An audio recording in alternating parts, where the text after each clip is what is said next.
में दो तरह के, एक होता है सिंपल क्यूबिक यूनिट सेल, एक होता है सिंपल क्यूबिक यूनिट सेल जिसको हम बोलते हैं प्रिमिटिव सेल। इसको क्या बोलते हैं? Primitive cell. ये बहुत इंपॉर्टेंट है, आसान बहुत है।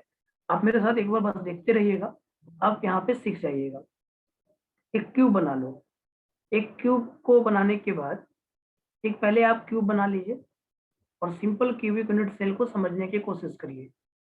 सिंपल क्यूबिक यूनिट सेल में ये कुछ ऐसा होगा। ये आपका सिंपल क्यूबिक यूनिट सेल, जिसमें आपका एक क्यूब बन गया। और इस क्यूब के साथ अगर आपने लैटिस पॉइंट कॉर्नर पे रखा, सिर्फ कॉर्नर पे, उसको बोलते हैं cubic unit cell, sorry simple cubic unit cell. अगर सिर्फ कॉर्नर पे पार्टिकल्स हैं, लैटिस पॉइंट है, उसको बोलते हैं simple cubic unit cell. Lattice points are present at corner of cube. lattice point is present at corner of cube. ये पहचान होगा उसका सिंपल क्यूबिक यूनिट सेल का। Lattice point is present at corner of cube. ठीक, तो ये हो गया सिंपल क्यूबिक यूनिट सेल। अब इसमें पहला क्वेश्चन है, पहला पॉइंट कि नंबर ऑफ पार्टिकल कितना होगा या नंबर ऑफ एटम कितना होगा। नंबर ऑफ पार्टिकल इसमें कितना होगा सिंपल क्यूबिक यूनिट सेल में? तो बताएगा नंबर ऑफ पार्टिकल कितना होगा। 8 होंगे सर। नंबर ऑफ पार्टिकल को जेड से नोट करते हैं। आपने पढ़ा था कि जब कॉर्नर पे होता है तो एक आएगा 1 by 1 आएगा, तो 1 आएगा सर। 1 8 into 8, हाँ तो ये 1 आएगा। नंबर ऑफ पार्टिकल 1 होगा। सिंपल क्यूबिक में नंबर ऑफ पार्टिकल 1 होता है। ये पहला क्वेश्चन का आंसर है। दूसरा क्वेश्चन ये आता है कि अगर इस क्यूब का एज लेंथ a है तो पार्टिकल का रेडियस, पार्टिकल का जो रेडियस है, और पार्टिकल का रेडियस, पार्टिकल जो भी होता है वो स्फेरिकल होता है। कैसा होता है? स्फेरिकल होता है। पार्टिकल का रेडियस और एज लेंथ में रिलेशन क्या है? यहाँ पे आप लिख सकते हो if edge length of cube is a, if edge length of cube is equal to a, then radius of particle and edge length relation, then relation between radius of particle and edge length, radius of particle and edge length, क्या आप इसको बता पाओगे? अगर cube का as length a है तो बताना है कि पार्टिकल का रेडियस क्या और एज लेंथ में क्या रिलेशन होगा। देखो एक बार समझने वाली बात है, बहुत अच्छा आसानी समझ जाओगे आप। यहाँ पे जो पार्टिकल है वो ऐसे रखा हुआ है। देखो ये पार्टिकल ऐसे रखा हुआ है और दूसरा पार्टिकल ऐसे रखा हुआ है। दोनों एक दूसरे को क्या कर रहा है? टच। Yes sir. दोनों एक दूसरे को क्या करेगा? टच। तो इस तरह से आप पार्टिकल को जब रखोगे तो आपका क्या लगता है आपको? 2r is equal to a/2 sir. इसको बोलते हैं nearest neighbour. 2r equal to a, r equal to कितना हो जाएगा? a/2। 2r equal to a मतलब r इक्वल टू कितना हो जाएगा? a/2। a/2 सर वो इतना बड़ा बड़ा कैसे आप लैटिस पॉइंट है ना सर? किसमें बड़ा बड़ा मतलब? वो लैटिस पॉइंट है मतलब मतलब एटम टाइप। बड़ा बड़ा मतलब सर इतना बड़ा कैसे रख दिया आपने? इतना बड़ा कैसे हो गया सर वो? अरे ये लैटिस पॉइंट है, इसमें पार्टिकल रखना था यार। ये लैटिस पॉइंट है ना, लैटिस पॉइंट अच्छा, में वो पार्टिकल। पॉइंट और वो पार्टिकल है। अच्छा सर वो डिनोट करता है पार्टिकल को। हाँ भाई लैटिस पॉइंट है। ठीक है लैटिस ठीक। पॉइंट पे फुटबॉल रखोगे तो तुम क्या बनाओगे? अरे दो फुटबॉल रख दो, कॉर्नर पे 2 फुटबॉल रख दो। जैसा सर मतलब फुटबॉल का सर सेंटर वहां रखेंगे। हाँ फुटबॉल का सेंटर ही मिलाना होता है। तो फुटबॉल ये पूरा नहीं आएगा, आधा आधा आएगा ना, 1/8 ही पार्ट आएगा ना उसका। तो उसका रेडियस कुछ होगा ना यार। दोनों फुटबॉल Yes, टच sir. करेगा ना, दोनों कॉर्नर से टच तो करेगा ना। जितना पार्ट आया उसका अलग बात है, वो अलग चीज है। आपके रूम में वो कितना पार्ट आया वो अलग चीज है। लेकिन आपको भी समझदारी इतना तो है कि दोनों फुटबॉल टच करेगा। और जब दोनों फुटबॉल टच करेगा तो अगर एक फुटबॉल का रेडियस r है, दूसरा फुटबॉल का रेडियस r है, तो 2r इक्वल टू पूरा एज लेंथ हो जाएगा कि नहीं हो जाएगा? हो जाएगा हो जाएगा। मैंने यहाँ जो Yes, sir. फुटबॉल बनाया ना थोड़ा बड़ा बड़ा बना दिया क्योंकि लैटिस पॉइंट का मतलब पार्टिकल को रखने की बात है ना। तो आप लैटिस पॉइंट रखे तो वो 1/8 में दिखेगा, लेकिन वो दोनों फुटबॉल एक दूसरे को टच भी तो करेगा। तो एज लेंथ अगर क्यूब का ए है तो रेडियस और एज लेंथ में रिलेशन होता है a/2 का। ये क्वेश्चन बहुत आता है, बोलेगा कि सिंपल क्यूबिक यूनिट सेल है, उसमें क्यूब का एज लेंथ इतना है, तो बताओ सिंपल क्यूबिक में वो रेडियस कितना होगा। तो आंसर होगा a/2। रेडियस इक्वल टू कितना होगा a/2। अब तीसरा टर्म थोड़ा समझना होगा आपको। तीसरा टर्म सिंपल वे में समझेंगे हम लोग। तीसरे टर्म को समझिए, पहले तीसरे टर्म को समझिए। तीसरे टर्म में क्या है? तीसरे टर्म में यह है कोऑर्डिनेशन नंबर। तीसरे टर्म में है कोऑर्डिनेशन नंबर। कोऑर्डिनेशन नंबर क्या होता है? अब सबसे पहले ये समझते हैं। कोऑर्डिनेशन नंबर का मतलब होता है कि number of particle touching with each other in nearest neighbour. Nearest का मतलब होता है जो बहुत पड़ोसी के साथ टच करना। मतलब ये देखो नियरेस्ट सबसे इसका यही है a/2। इसके बाद जो नियरेस्ट है वो कौन सा नियरेस्ट है, ये वाला देखो, देखना समझना थोड़ा सा। 3 होगा टोटल। हाँ, तो पहले आप एक बार समझिए, पहले उसके बाद कोऑर्डिनेशन नंबर बाद में देखेंगे। पहले देखो ये पहला नियरेस्ट है, उसके बाद अगला नियरेस्ट ये वाला है, इसका फेस डायगोनल। फेस डायगोनल दूसरा नियरेस्ट है, दूसरा नियरेस्ट इसका फेस डायगोनल है। क्योंकि जितना डिस्टेंस बढ़ता जाएगा ना उसका नियरेस्ट पड़ोसी, पड़ोसी की बात कर रहा हूँ मैं। आपका पड़ोसी कम डिस्टेंस पे है तो वो ज्यादा नियरेस्ट है कि नहीं? नेबर, नेबर का मतलब पड़ोसी होता है। Yes sir. Yes sir. तो जैसे आप अगर आपके जस्ट बगल में एक घर है तो आप बोलते हैं ना कि ये सबसे नियरेस्ट नेबर है मेरा, मैं नियरेस्ट पड़ोसी। यस उसके सर। बाद मेरा दूसरा पड़ोसी उसके थोड़ा सा डिस्टेंस पे आएगा, आएगा ना? आएगा आएगा सर। हाँ, तो देखो अगर ये पहला नियरेस्ट है, उसका पहला पड़ोसी इसका ये है कॉर्नर वाला। दूसरा पड़ोसी थोड़ा डिस्टेंस पे आएगा तो ये फेस डायगोनल वाला है। और इसका तीसरा जो पड़ोसी है वो बॉडी डायगोनल वाला है। बॉडी डायगोनल पे 3 पड़ोसी मान सकते हो आप। तो इसको बोलते हैं nearest neighbour, next nearest neighbour और next to next nearest neighbour. समझ में आ रहा है? सर। तो हाँ बोलो। सर इसके नियरेस्ट नेबर मतलब नियरेस्ट नेबर कम एक डिस्टेंस, सीक्वेंस में लगाएंगे कम कि डिस्टेंस। सर वैसे तो अगर नियरेस्ट नेबर वैसे 3 ठो हैं, क्योंकि वो 3 एक z एक्सिस पे, एक y एक्सिस पे, एक x एक्सिस पे। अभी हम नंबर पूछ नहीं रहे, आपसे नंबर पूछ ही नहीं रहे हैं। नंबर तो हम तीन पूछेंगे तरक तो बता आप रहे हैं। बताइएगा ना। अभी तो नंबर हमने कुछ पूछा ही नहीं। अभी मैं बस इतना समझाना चाह रहा हूँ कि नियरेस्ट नेबर का मीनिंग क्या होता है। मीनिंग मैं समझा रहा हूँ, अभी तो मैं आपसे नंबर पूछ ही नहीं रहा हूँ। नंबर जब मैं पूछूंगा तब आप बोलिएगा। अभी मैं यस बस सर। आपको इतना समझाने जा रहा हूँ कि आपका पड़ोसी नियरेस्ट की बात कब होती है, कैसे होती है। जैसे आप अगर किसी बोलते हो कि ये मेरा नियरेस्ट पड़ोसी है, कैसे बोलते हैं आप? कम डिस्टेंस के बेसिस पे बोलते हैं। Yes sir. अगर आपका जो सबसे नियरेस्ट होगा, सबसे कम डिस्टेंस पे कौन होगा? कॉर्नर वाला ही होगा क्या? और अगर आप बॉर्डर फेस डायगोनल मिलाएंगे तो क्या वो नियरेस्ट होगा? नो सबसे सर। नियरेस्ट कौन है आपका इसमें? सबसे नियरेस्ट कौन है? बगल एज वाला पे, जस्ट। तो टच एज तो वाला। सब कर रहे बगल हैं, वाला। क्योंकि टच सब कर रहे हैं, ये बात समझ लो पहले।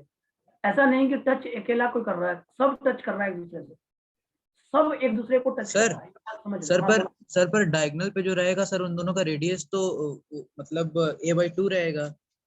तो सर फिर वो टच कैसे करेगा सर? क्योंकि डायगोनल के बीच सर डायगोनल का लेंथ उससे लंबा होगा ना ए हाँ से। तो वो सब मतलब टच करेगा, मतलब डायगोनली टच करेगा। वो डायगोनली टच कर सकता है ना, सब टच करेगा, सब टच करेगा भाई, टोटल पार्टिकल टच करेगा। ये जितने भी पार्टिकल हैं वो सब टच करेंगे एक दूसरे से। ये पार्टिकल ऐसे नहीं है, ऐसे है। जो पार्टिकल आपको क्रिस्टलाइन सॉलिड बना रहे हो भाई, क्रिस्टलाइन सॉलिड पार्टिकल बिना टच किए कैसे रह जाएगा? आप जो सॉलिड बना रहे हो वो कौन सा सॉलिड है? क्रिस्टलाइन सॉलिड है वो।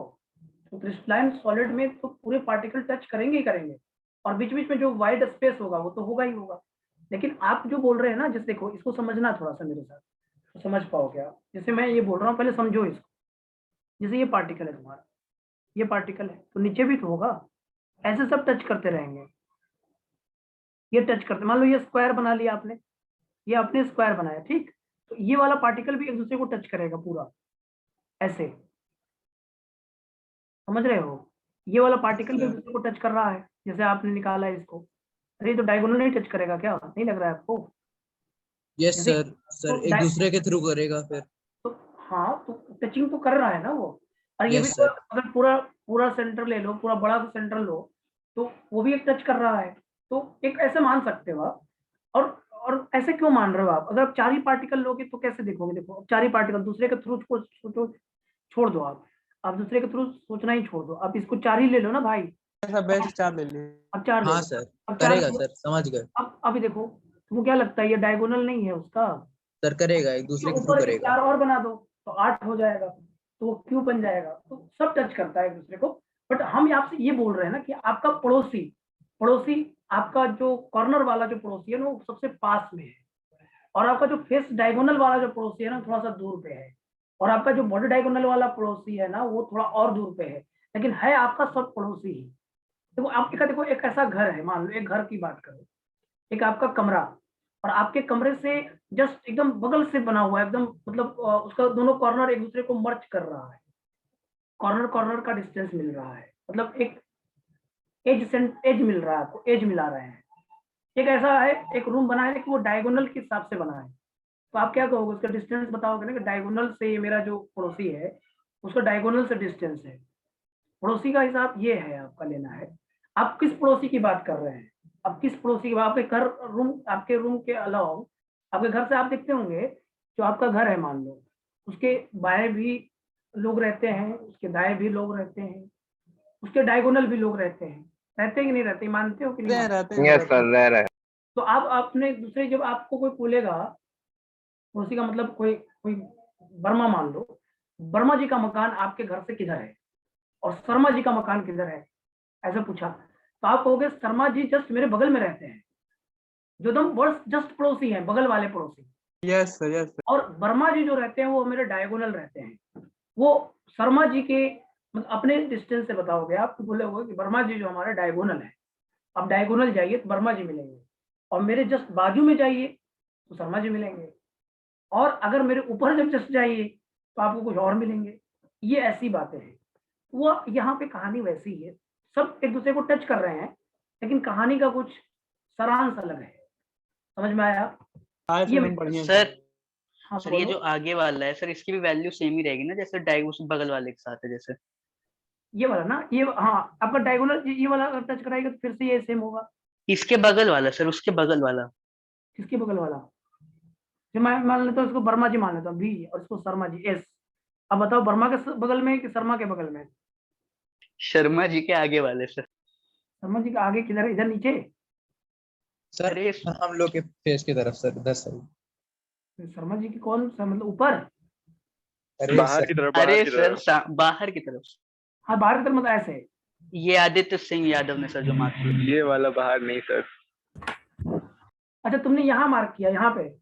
सर हम लोग की यस तरफ सर, सर। यहाँ ये पे सर मार्क? यही है, ये आदित्य ने जो किया था। Yes sir. यस ये ना, यस सर, यस सर। ये तो फिर से यस हो सर। गया यार, दो कॉर्नर्स मिल गए, यस सर। तो कॉर्नर तो बराबर ही होंगे यार, सभी कॉर्नर एक जैसे हो गए।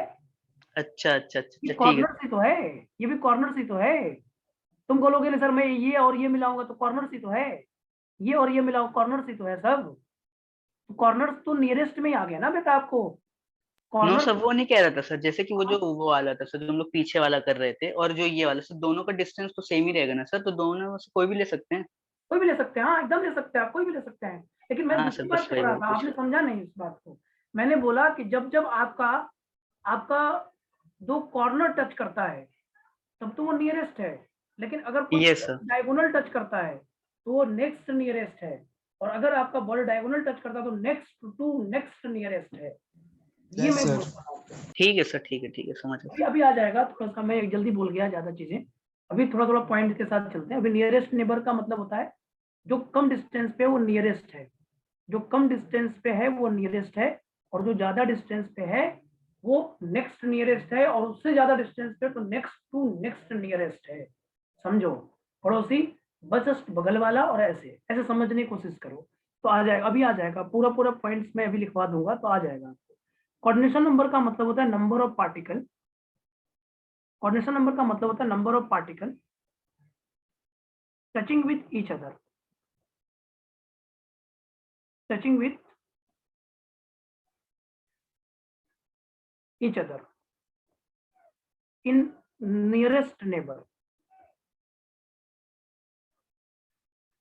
नियरेस्ट नेबर में जितना पार्टिकल टच कर जाएगा वही आपका कोऑर्डिनेशन नंबर होगा, और नियरेस्ट नेबर इसका कितना है 2r इक्वल टू a पे, मतलब ए लेंथ पे जितने भी पार्टिकल तुम्हारे पास आ गए समझ लेना, वो सब आपका कोऑर्डिनेशन नंबर का पार्ट कराएगा। फिर से समझो, नियरेस्ट नेबर का मतलब क्या है, 2r, नियरेस्ट नेबर 2r पे ही है ना भाई, तो 2r Yes, equal sir. To कितना, a है। तो आप बताओ a लेंथ पे कितने पार्टिकल टच कर रहे हैं। अगर इसको ले लो, आप इस कॉर्नर को ले लो, इस पे ले लो, और इस पे देखो कितने पार्टिकल टच करेंगे, तो आप बोलोगे सर ये 1 2 तो और 1 3। ये तो सिर्फ आपके कमरे में टच किया ना, आपके ऊपर भी तो कमरा है, आपके Yes, राइट sir. में भी तो कमरा है, आपके लेफ्ट में भी तो कमरा है, सब में कमरा है। 8 कमरे हैं आपके, आगे पीछे नीचे सब टोटल कमरे। आपके कमरे के बगल बाजू कमरा, आपके कमरे के पीछे कमरा, आपके कमरे के ऊपर कमरा, सब कमरों को मिला दोगे तो 8 कमरे आपके Sir, आजू बाजू में है। टोटल मतलब सर 24। नहीं, अभी रुकिए, अभी तो रुकिए थोड़ा सा, पहले आप इतना समझिए, पहले ये जूम करिए। आपके कमरे के बगल में राइट में आपका एक कमरा, अगर आपका कमरा बीच में मान लो, थोड़ा देर के लिए बीच में मान लो अपने कमरे को, आप अपने कमरे को बीच में मान लो, बीच में, तो आपके लेफ्ट में कमरा, राइट में कमरा, आपके पीछे कमरा, आपके आगे कमरा, एक फ्लोर पे 4 कमरे। आपका अगर बीच में कमरा है यस सर। तो 4 कमरे। सर तो मतलब 5 कमरे हो जाएंगे ना, आगे पीछे अगल बगल, और एक हमारा खुद। हाँ, अच्छा 6 आएगा। तो अब इसके बाद हाँ उसे मान लो, और ऊपर से भी वैसे ही कमरा मान लो, ऊपर से भी उतना ही कमरा मान लो, और क्या। 8 हो जाएंगे सर। तो देखो अब यहाँ पे कितना पार्टिकल टच किया, तो ये डिस्टेंस पे ये टच किया, ये डिस्टेंस पे ये टच किया, ये डिस्टेंस ये टच किया। एक कमरे में आपके 3 कॉर्नर टच कर गए, तो यस सर। इसके ऊपर वाले कमरे में भी कॉर्नर टच करेगा, इसके आपके बाएं वाले में भी कॉर्नर टच करेगा, इस पे देख रहे हैं हम, और इसके इधर भी कमरे टच करेंगे। तो 3 ऊपर, इधर एक उतना ही डिस्टेंस इधर, और एक इधर। देखो चेक करिए, यस सर। नहीं लग रहा है आपको? Yes sir. यहाँ पे टच करेगा, यहाँ पे टच करेगा, और यहाँ पे टच करेगा। तो नियरेस्ट नेबर पे टच करने वाले पार्टिकल टोटल 6 हैं। तो कोऑर्डिनेशन नंबर सिंपल क्यूबिक का 6 होता है। कोऑर्डिनेशन नंबर सिंपल क्यूबिक का कितना होगा? 6 होगा। कोऑर्डिनेशन नंबर सिंपल क्यूबिक का कितना होगा? 6 होगा। सर वो ऊपर वाला डायग्राम दिखा दीजिए। हाँ, ऊपर वाला डायग्राम देख लो। एक कॉर्नर पे जब पार्टिकल होगा ना, तो अपने कमरे में 3 से टच करेगा वो। एक और कहीं पे आप बैठ जाओ ना, कहीं पे खड़े हो जाओ आप, और कहीं पे खड़े होके अपने से डिस्टेंस ए नापो।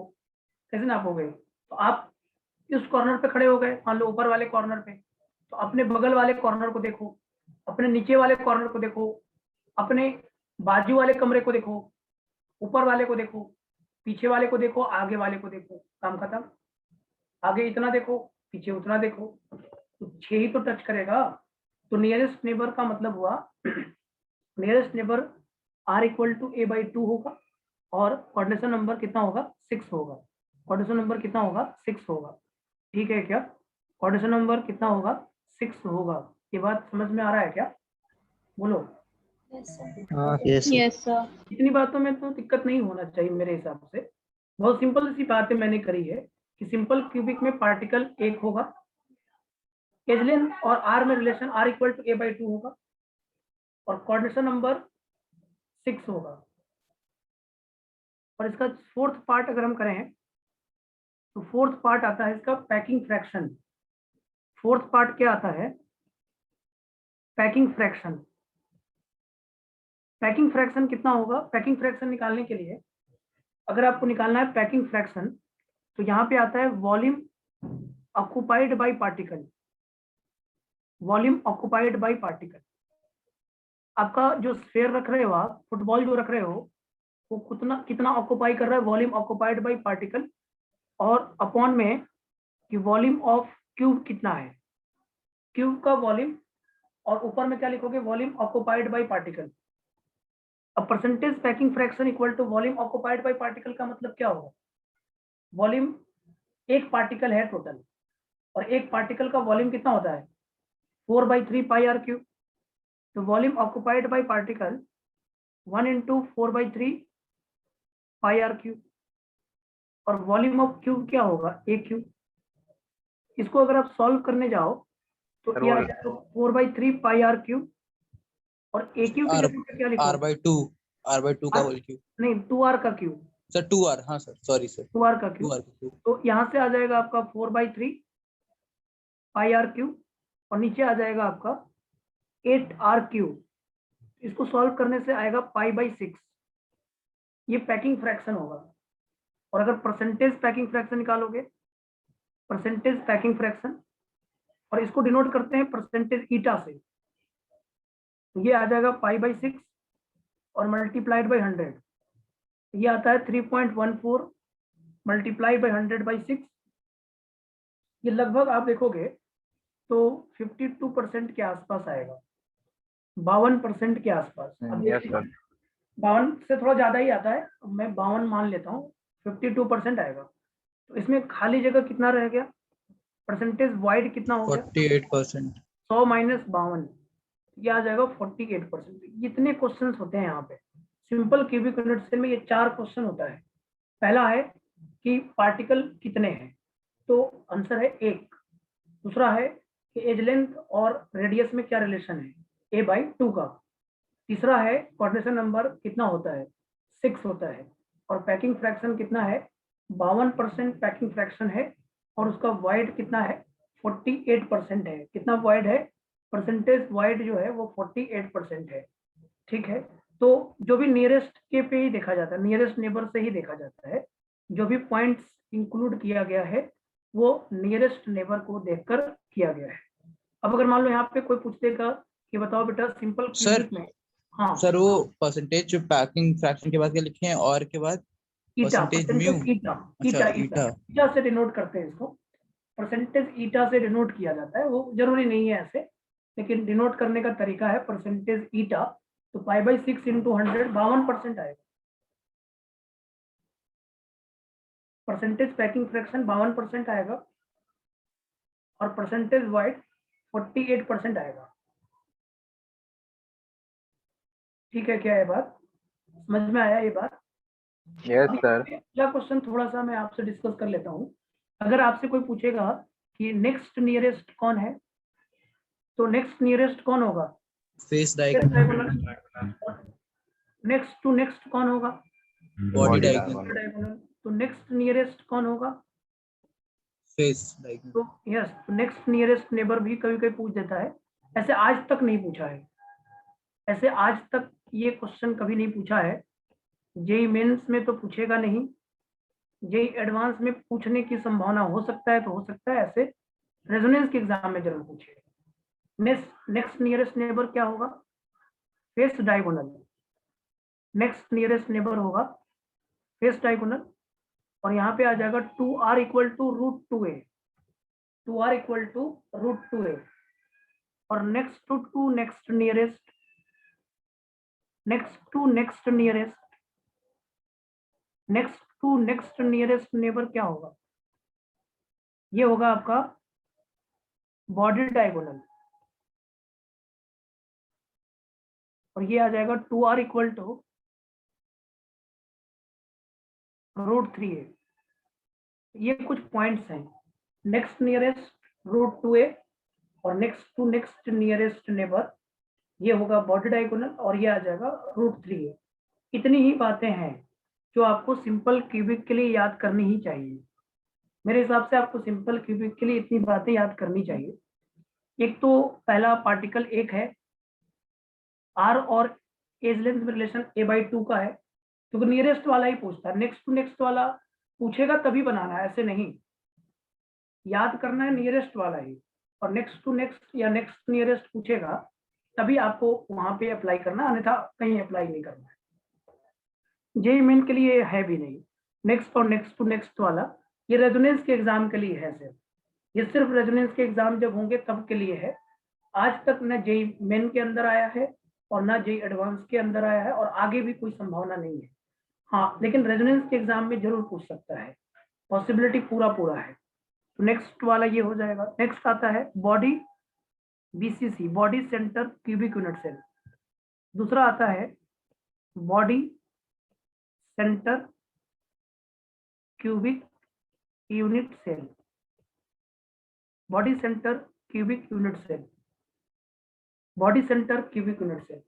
इसको पहचानते कैसे हैं body centre cubic unit cell को, पहले तो आप क्यूब बना लो, और अगर क्यूब के सभी कॉर्नर्स पे पार्टिकल है, दैट इज पॉइंट है, और अगर बॉडी के सेंटर पे है लैटिस पॉइंट, उसको बोलते हैं body centre cubic unit cell. उसको क्या बोलते हैं? Body centre cubic unit cell. इसको बोलेंगे body centre cubic unit cell. अभी आप देख लीजिए, फिर आपको समझ में भी आ जाएगा। तो अब यहाँ पे देखिए, पहले समझिए, यहाँ पे पार्टिकल है lattice point, lattice point, lattice point, lattice point, lattice point, lattice point, lattice point, lattice point, और यहाँ पे बॉडी सेंटर पे लैटिस पॉइंट। ये आपका बॉडी सेंटर है। यहाँ पे अगर लैटिस पॉइंट दिख रहा है तो इसको बोलते हैं body centre cubic unit cell.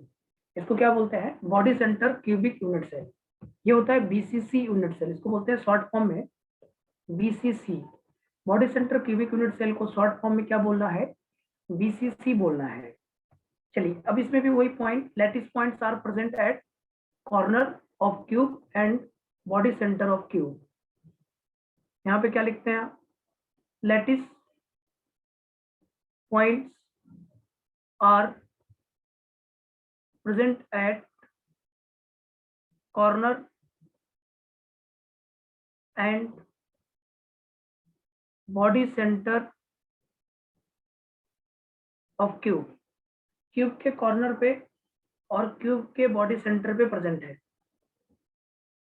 इसके बाद पहला पॉइंट फिर से यहाँ पे वही दोहराना है, नंबर ऑफ पार्टिकल बीसीसी में कितना होगा? नंबर ऑफ पार्टिकल बीसीसी में कितना होगा?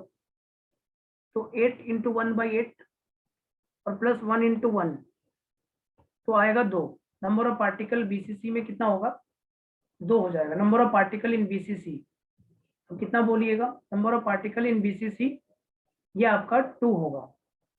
Number of particle in BCC ये कितना आएगा? 2 आ जाएगा। समझ में आ रहा है क्या? अच्छा, Yes, sir.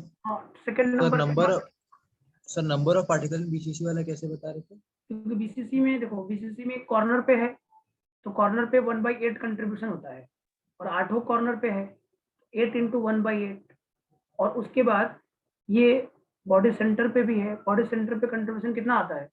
1 आता है ना, तो 1/8। कॉर्नर वाले को भी हम लोग गिनेंगे? कॉर्नर क्यों नहीं गिनोगे? पार्टिकल तो सब होता है, टोटली होना चाहिए।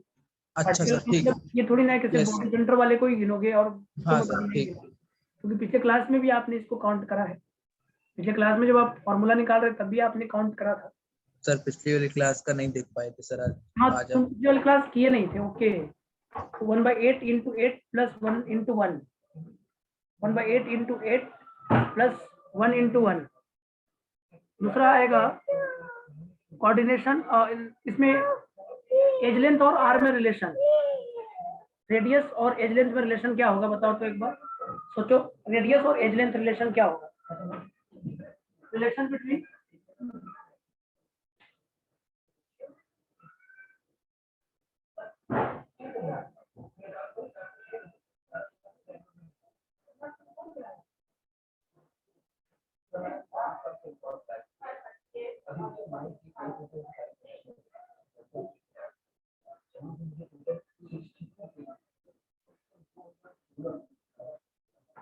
हाँ, दूसरा में देखो, रेडियस और एज लेंथ में क्या रिलेशन आएगा?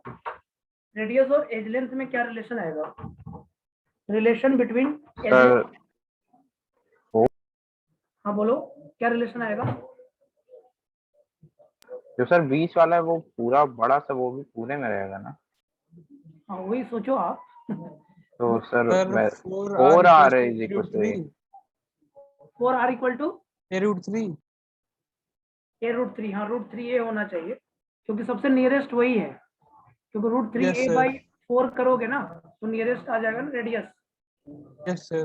तो इसलिए रिलेशन बिटवीन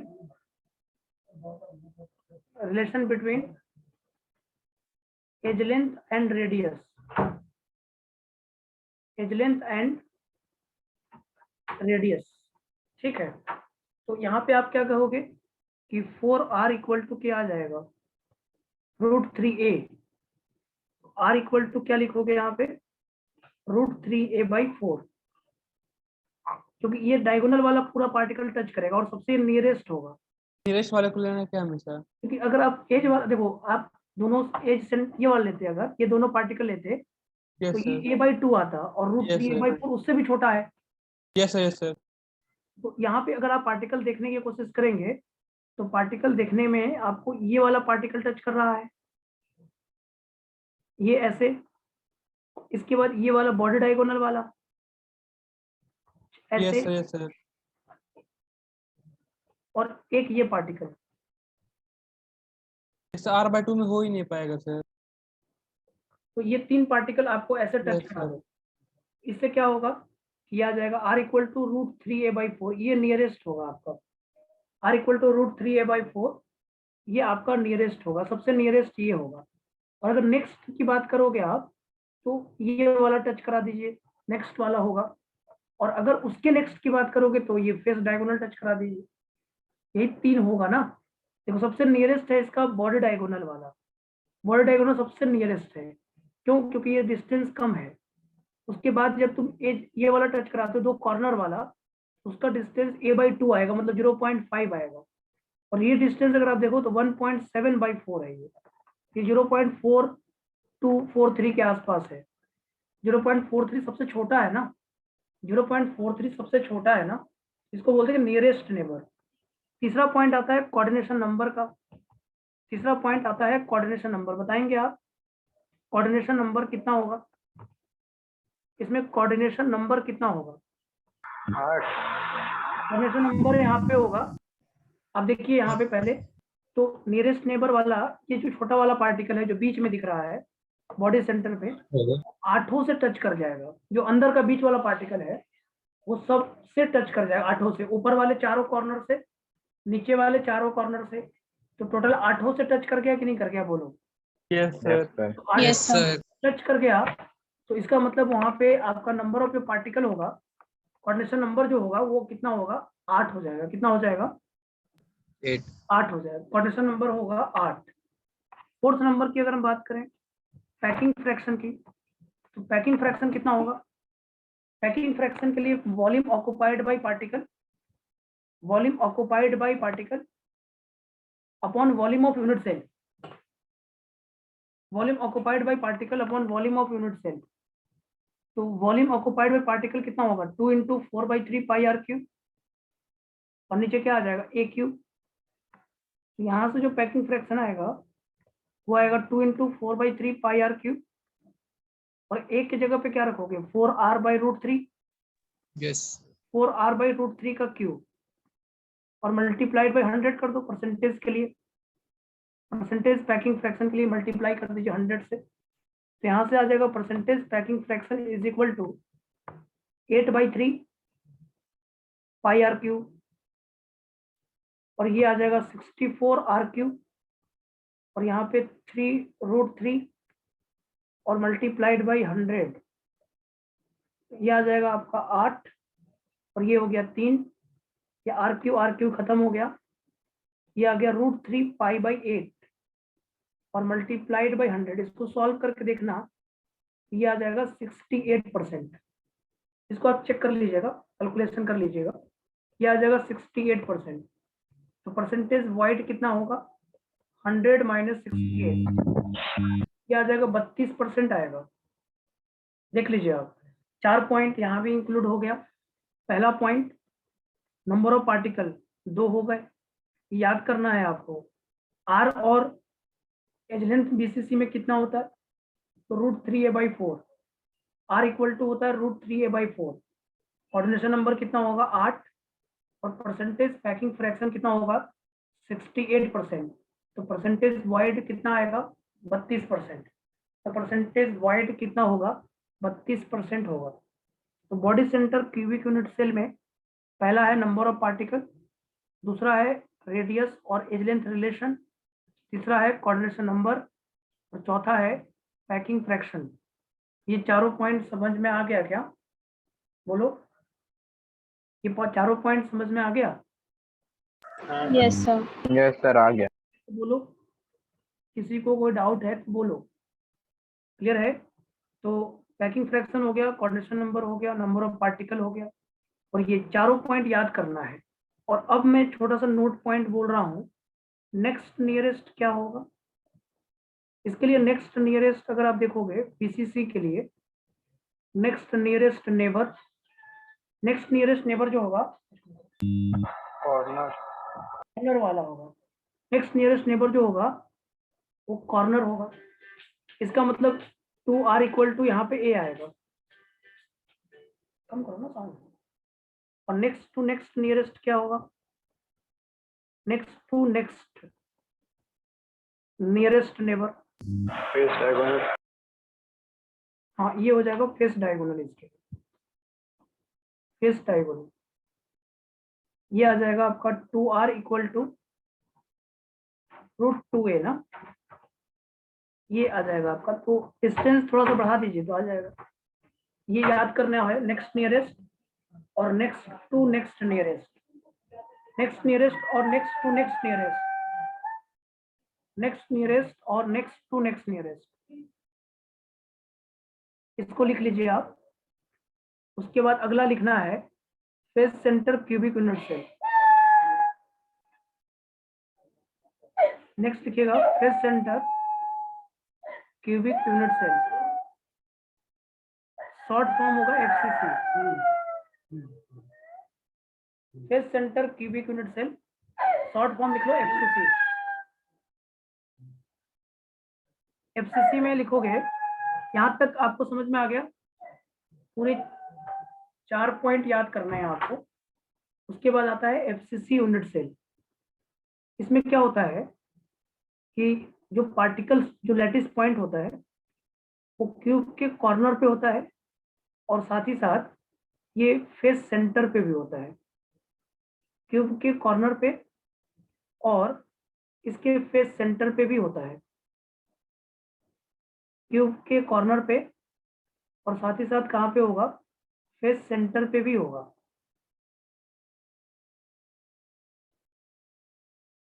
क्यूब के कॉर्नर पे और फेस सेंटर पे।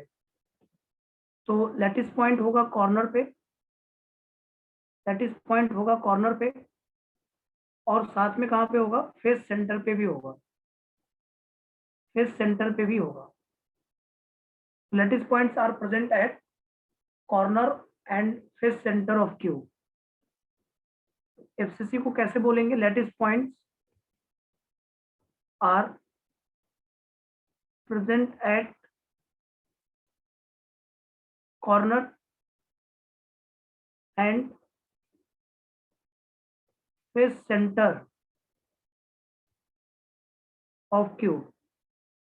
क्यूब के कॉर्नर पे और क्यूब के फेस सेंटर पे प्रेजेंट होगा। फिर से वही पॉइंट दोहराना है। पहला पॉइंट नंबर ऑफ पार्टिकल, पहला point number of particle equal to number of 4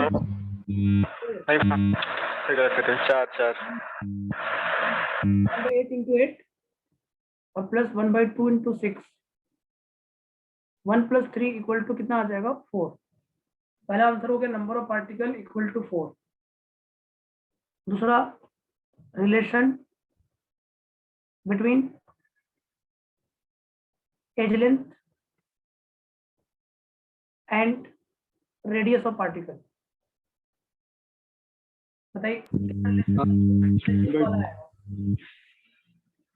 4r is equals to √2a। ये वाला पार्टिकल टच करेगा और ये सबसे नियरेस्ट होगा, ये पार्टिकल, ये पार्टिकल और ये पार्टिकल, ऐसे ये पार्टिकल एक दूसरे से क्या करेगा, टच करेगा। ये टचिंग पॉइंट होगा। इसका मतलब यहाँ आएगा 4r equal to √2a। r equal to कितना आ जाएगा, √2a/4। इसको थोड़ा सिंप्लीफाई कर दो, √2 ऊपर मल्टीप्लाई कर दो, √2 को नीचे मल्टीप्लाई कर दो, √2a इंटू √2 और ये 4 इंटू √2 कर दो।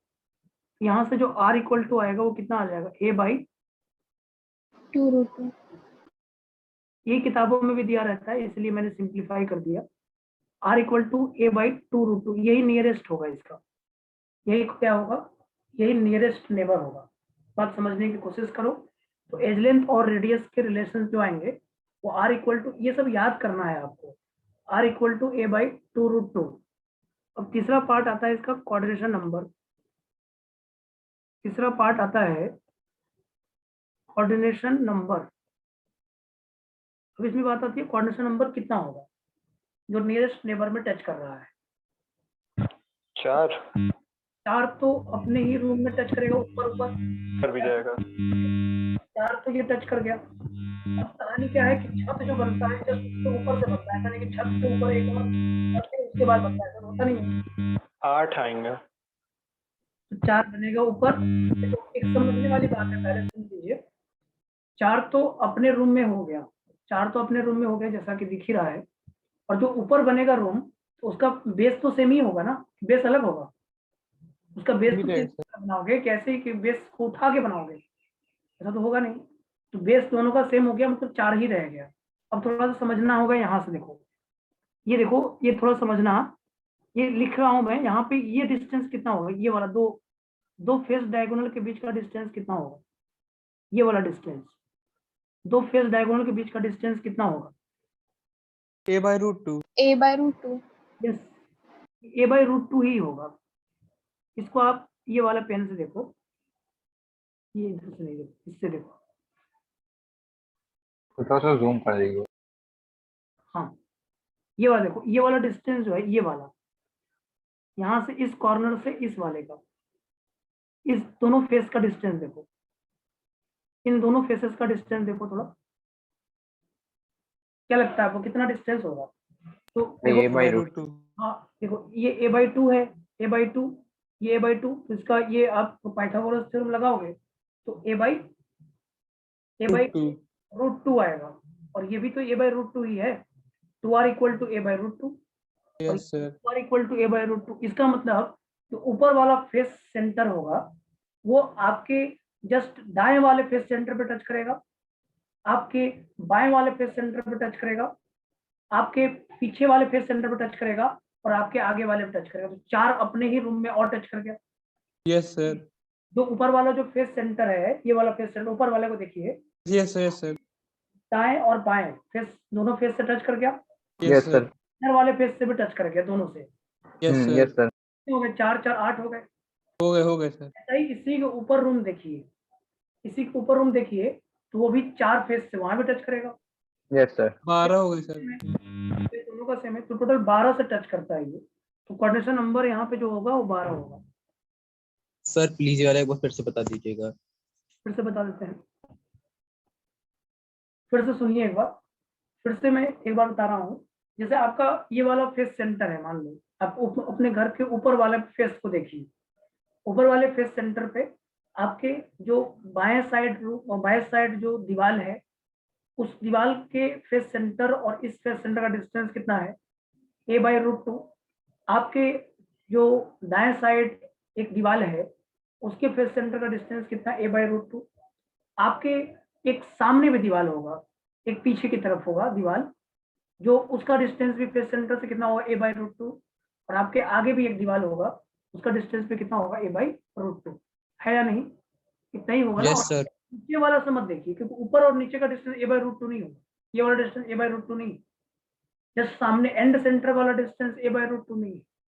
तो बाएं दाएं और उसके बाद आपके पीछे और उसके आपके आगे 4 फेस सेंटर से टच करेगा, 4 कॉर्नर से टच करके यस सर। और 4 फेस सेंटर से। और आप समझिए आपका जो ऊपर वाला रूम होगा उसका बेस सेम ही होगा, बेस सेम होता है। आप देखिएगा अपने घर जो बनते हैं उसका ऐसा नहीं कि एक बेस ऊपर का छत जो बनता है उसके ऊपर जो बनता है, तो ऐसा नहीं कि उसको ऊपर एक और बेस बनाते हैं, ऐसा नहीं होता, बेस वही रहता है, उस छत का बेस वही रहता है। उस बेस के ऊपर एक रूम बनाए तो उसके भी 4 फेस सेंटर होंगे, उसके भी 4 फेस सेंटर से क्या होगा, टच करेगा कि नहीं करेगा। जिस तरह से आपके रूम में 4 फेस सेंटर से टच कर रहा था, तो आपके ऊपर वाले रूम में भी 4 फेस सेंटर से टच करेगा। तो कोऑर्डिनेशन नंबर कितना होगा, 12। बात समझ में आया? हाँ सर। क्लियर? तो कोऑर्डिनेशन नंबर हो गया 12। इसके बाद आ जाएगा percentage packing fraction. Percentage packing fraction ये कितना आएगा, वॉल्यूम ऑक्युपाइड बाय पार्टिकल। तो वॉल्यूम कितने पार्टिकल ने ऑक्युपाई किया, 4 ने, कितना आएगा, 4 इंटू 4/3 पाई आर क्यू। इसके बाद ए क्यू, ये कितना हो गया और मल्टीप्लाइड बाय 100 भी कर दो, ये आ गया 16/3 पाई आर क्यू। और ए के जगह पे क्या लिखोगे 2√2 आर क्यू, 2√2 आर क्यू और मल्टीप्लाई क्या करोगे 100, कितना आएगा ये 16/3 पाई आर क्यू। और यहाँ पे आ जाएगा 2 दूनी 4 दूनी 8 दूनी 16 √2 आर क्यू और मल्टीप्लाइड बाय 100। इसको सब आप कैंसिल करने जाओगे तो ये आ जाएगा π/3√2 आ जाएगा मल्टीप्लाइड बाय 100,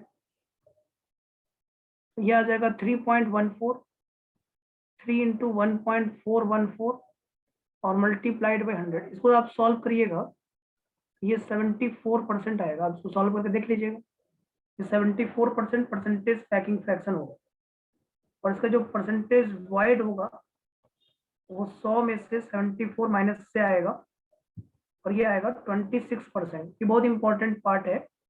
ये 4 पॉइंट यहाँ भी मिल गया, एफसीसी में भी 4 पॉइंट, बीसीसी में भी 4 पॉइंट और सिंपल क्यूबिक में भी 4 पॉइंट। ये 4 पॉइंट आपको जब मिल रहा है तो आप इसको देख सकते हो। तो हमको पहले याद करना है इसे पूरा। याद करना है, याद तो करना ही अल्टीमेटली, लेकिन एक बार आप समझ लिए हैं नंबर ऑफ पार्टिकल 4 होगा।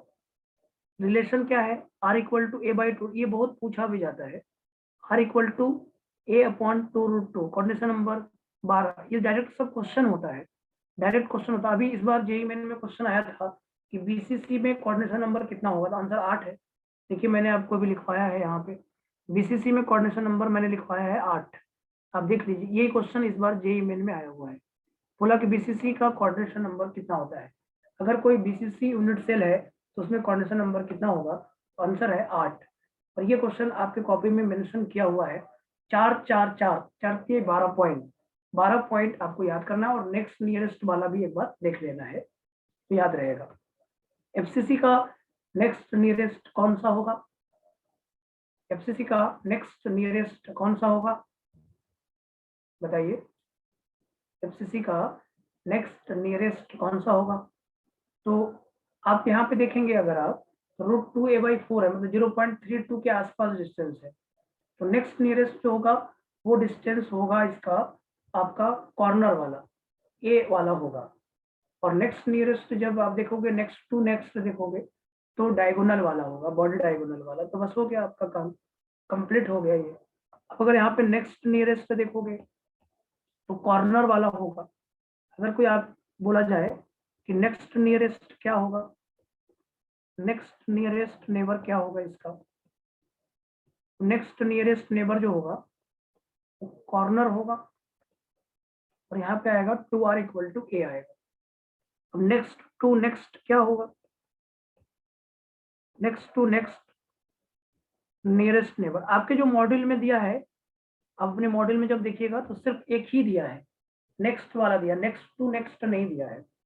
यहाँ पे आ जाएगा बॉडी डायगोनल, यहाँ पे आ जाएगा बॉडी डायगोनल, तो ये क्या आ जाएगा 2r equal to √3a, 2r equal to √3a। Next nearest 2r equal to a और next to next nearest 2r equal to √3a, 2r equal to √3a।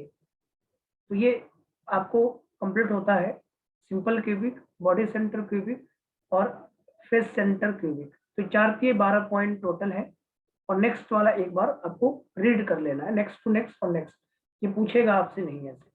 अब एक दो क्वेश्चन देख लीजिए। अगर एफसीसी यूनिट सेल है तो यहाँ पे लिखा है lithium crystallizes in FCC unit cell, ये लिखा हुआ है lithium crystallizes in FCC unit cell, lithium crystallizes in FCC unit cell, lithium crystallizes in FCC unit cell if edge length of Q is 400 angstrom, then find radius of particle. This is the first find the first radius of the particle, and second is distance between nearest neighbor. Distance तो first क्या था? First है radius of particle और दूसरा है distance between nearest neighbour. ये question दिया है, मान लो आप lithium crystallizes in FCC unit cell if edge length of tube is 400 angstrom then find radius of particle। ऐसे पूछा जाता है सीधे सीधे क्वेश्चन। ये कितने बार आ चुका है जेईई मेंस के अंदर, ऐसा ही सिमिलर क्वेश्चन जेईई मेन के अंदर बार बार आता रहा है, बार बार। तो ये क्यूब का रेडियस तो सर 100√2 एंगस्ट्रॉम 100√2 एंगस्ट्रॉम और डिस्टेंस वाले में क्या करना है, 2r कर देना है और क्या। Yes sir. Nearest neighbour distance हमेशा 2r ही होता है, नियरेस्ट नेबर डिस्टेंस 2r के बराबर ही होता है, ठीक है ना। तो इसका सॉल्यूशन अगर हम करने जाएं तो r इक्वल टू हमने फॉर्मूला क्या पढ़ा है, r इक्वल टू हमने पढ़ा है a/2√2 होता है। a का मतलब हो गया 400 और बटे में 2√2 हो जाएगा। ये पेपर आप लोगों का बहुत चल रहा है ना सर, वो जबरदस्ती टाल सर दिया जा दिमाग रहा खराब है कर सेंटर रहे हैं, से। खराब लगता है सर। महीने भर से भी खींच के रखे हैं। ये सर पेपर कोटा में 10 दिन पहले हो चुका है वाला टेस्ट। हो चुका। यस सर, हाँ, उनका सर। 6 तारीख को ही हो गया था। वो सर हमारा मैथ्स का दिक्कत चल रहा था, इसीलिए यहाँ पोस्टपोन कर दिए थे। अभी सही सर हो गया 3 दिन मैथ। फिर डिस्कस पोस्टपोन कर दिया। अभी तो कोई रीजन नहीं सर अभी चेंज करने में।